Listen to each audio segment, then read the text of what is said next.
You probably wouldn't know it, but Gaza is rich, gas rich, at least 1.4 trillion cubic feet rich, to be precise. But there's a catch.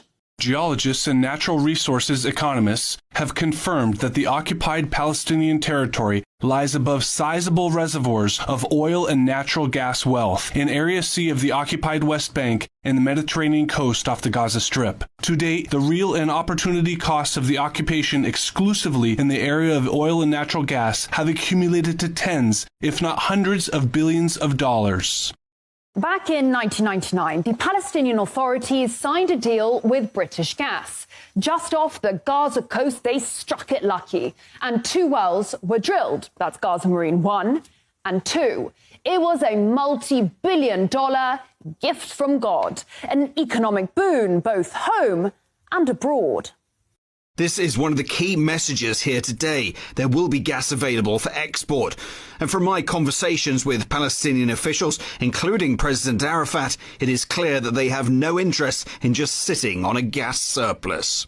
Fast forward to 2007. Hamas comes to power and Israel launches an offensive on the Gaza Strip, leaving behind 1,400 dead Palestinians, but taking with it the gas fields. Now, within the year, Israel announced the discovery of the Leviathan natural gas field, which did include Gaza's riches, all in all valued at $453 billion.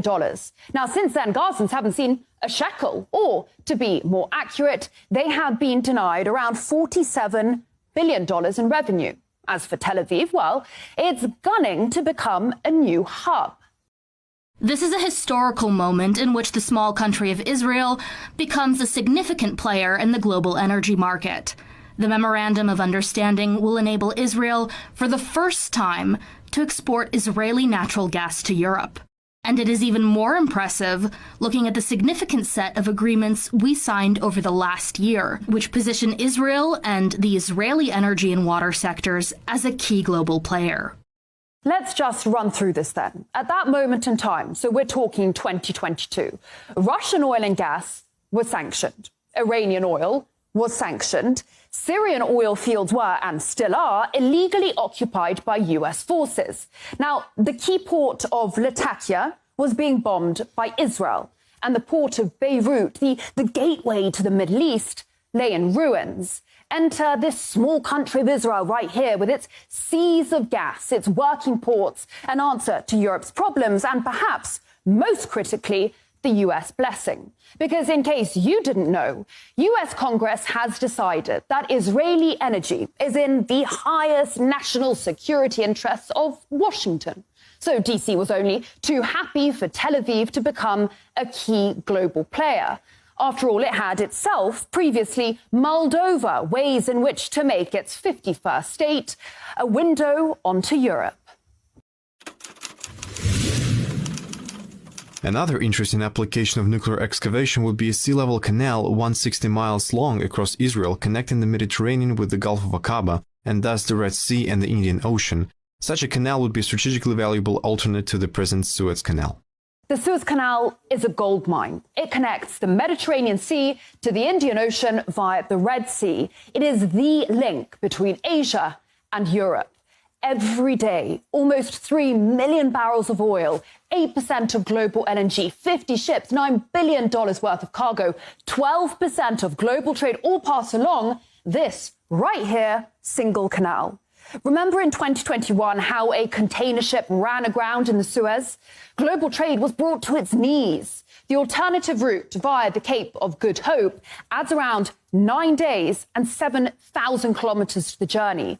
There is no replacement for the Suez Canal, except perhaps for the Ben Gurion Canal. Now, what the US had been thinking about back in the 60s was dropping 520 nukes on parts of Israel, all to build a 260-kilometer-long canal that would start at the Red Sea down there in the port city of Eilat, run through the Negev desert and pour out into the Mediterranean. Where exactly? Right next to northern Gaza, the same northern Gaza that is currently being bombarded and depopulated. Egypt and its money-making Suez Canal would just be sidelined.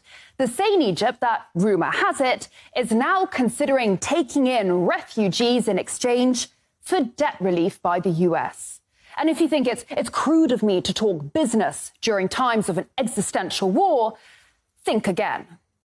The winning companies have committed to unprecedented investment in natural gas exploration over the next 3 years, which would hopefully result in the discovery of new natural gas reservoirs. In recent weeks, Tel Aviv has handed out 12 new licenses to 6 companies, on top of the plan to tap more of the Gaza marine resources. This area is a strategic gold mine. The Israelis have their largest foreign base down the Red Sea, just off Eritrea. And here, a bit further down, Beijing has a naval base in Djibouti, a key piece in its enormous global infrastructure project, the Belt and Road, hated by London, Brussels and Washington alike. Always ask yourself, cui bono, who benefits? Because war is horror and war is hell. But never forget that war, above all else, is big business.